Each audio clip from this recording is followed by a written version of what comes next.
Assalamualaikum warahmatullahi wabarakatuh. Assalamualaikum warahmatullahi wabarakatuh. Ustadz, saya mau bertanya perihal perbedaan pendapat terhadap Al-Fatihah itu dibacakan saat menjadi imam, itu dizaharkan atau disirkan ketika maghrib ataupun isya.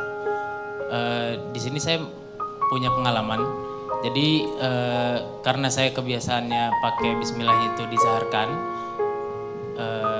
setelah sholat itu ada salah satu makmum itu memberikan pendapatnya kepada saya.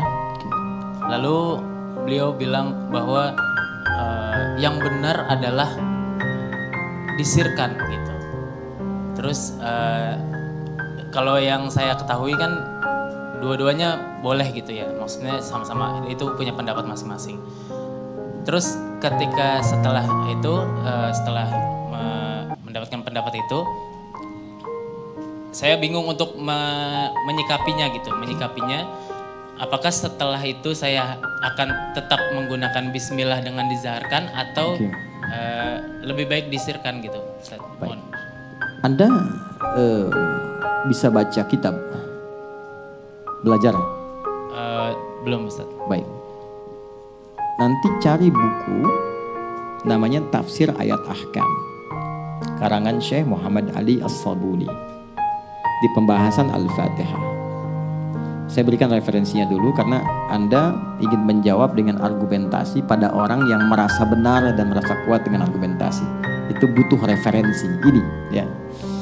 Di situ nanti akan dibahas tentang pandangan terkait Bismillahirrahmanirrahim dalam Al-Fatihah. Apakah dibacakan keras, jahar, ataukah silent, dia sir.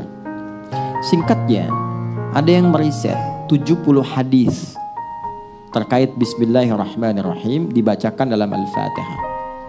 70 hadis ini bersumber kepada Nabi dibagi 4 bagian, 4 cara. 4 cara ini muncul awalnya saat Ibnu Abbas, sahabat kecil belia, itu bertanya pada Nabi SAW, "Ya Rasulullah, apakah Allah tidak menurunkan satu ayat yang memisahkan surat satu ke surat yang lainnya sehingga tidak diduga semua surat itu nyambung?" Ya, jelas ya? Jadi Al-Fatihah ke Al-Baqarah, ke Ali Imran, ke An-Nisa terus. Maka pertanyaan itulah kemudian yang melahirkan turunnya Bismillahirrahmanirrahim. Sejak saat itulah setiap surat itu selain surat At-Taubah ya, itu semua dibuka dengan Bismillahirrahmanirrahim. Asalnya untuk pemisah antara surat satu dengan surat yang lainnya. Jadi apa tandanya Al-Baqarah selesai, Bismillahirrahmanirrahim, muncul surat baru Ali Imran. Jelas? Nah, ketika Al-Fatihah dibacakan oleh Nabi, cara baca Nabi itu dengan Bismillahirrahmanirrahim ada 4 cara dan ini 70 hadis. Cara pertama, beliau bacakan jahar, Bismillahirrahmanirrahim. Jelas? Cara kedua, beliau bacakan sir, silent. Bismillahirrahmanirrahim. Alhamdulillahi rabbil alamin. Ingat, kalau silent, sir, jangan tempelkan di mic. Cukup kita yang dengar. Jadi nggak usah kasih tanda ke belakang. Bismillahirrahmanirrahim. Alhamdulillahi rabbil alamin. Itu namanya jahar juga. Ya kan?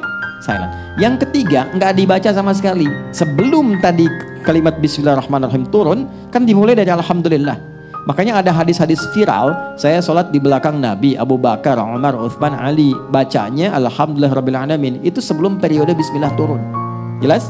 Maka tidak baca tuh langsung Alhamdulillahirrabbilalamin. Yang keempat, kadang dibaca jahar rakaat pertama, yang selanjutnya nggak dibaca lagi. Ya, waktu sholat Jumat Imam Syekh Sudais pernah di sini Imam di Istiqlal. Yang pertama baca Bismillah dijaharkan, selanjutnya nggak baca. Ya, atau disirkan dalam versi Ahmad bin Hanbal. Keempat-empatnya ini ada. Maka 4 ini disebut manhaj, semua petunjuk dari Nabi tentang cara baca. Kalau kita pilih salah satu, itu namanya madhab. Karena nggak mungkin keempat-empatnya. Ya, coba Anda jadi imam baca Bismillahirrahmanirrahim, Bismillahirrahmanirrahim. Nggak dibaca sama sekali. Nggak mungkin. Anda harus pilih salah satu. Ketika Anda pilih madhaba ilaihi, apa yang Anda ingin pilih sesuai dengan selera Anda, sesuai petunjuk Nabi, itu disingkat jadi madhab. Maka Imam Syafi'i memilih untuk yang jahar. Prinsip Imam Syafi'i itu begini, Kalau dibaca yang penting Nabi contohkan, ada dalilnya. Kan ada pahalanya daripada nggak dapat sama sekali. Kalau saya jaharkan, makmum ikut dengar, mereka pun dapat pahala. Maka dipilih yang jahar, Bismillahirrahmanirrahim. Imam Malik, Imam Abu Hanifah memilih yang nggak baca. Saya ambil riwayat pertama saja yang Alhamdulillahirrabbilalamin. Karena dialog di hadis qudsinya pakai Alhamdulillahirrabbilalamin. Maka milih itu. Imam Ahmad datang, saya ambil yang tengah-tengah deh. Daripada ini nggak dibaca, ini jahar, saya ambil yang sirnya saja. Tiga-tiganya ada. Abu Hurairah meriwayatkan jauh sebelumnya meriwayatkan yang keempat. Baca rakaat pertama dengan jahar, selanjutnya tidak. Empat-empatnya ada dari Nabi. Jelas? Yang salah, yang tidak baca Fatihah dan yang tidak sholat. Paham?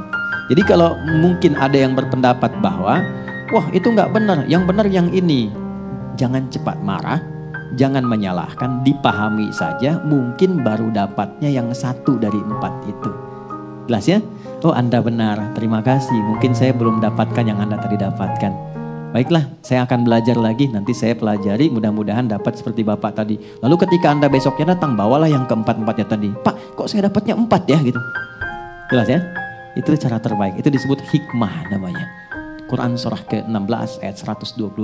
Ud'u ila sabili rabbika bil hikmah wal mau'izatil hasanah wajadilhum billati hiya ahsan. Kalau ada orang keras di hadapan Anda, jangan nasihati. Karena dia akan bertahan dengan mengatakan, saya sudah paham ini dari awal. Dan jangan berdebat. Tapi datanglah dengan hikmah yang memberikan kesan mendalam supaya ada kesadaran yang baik pada dirinya.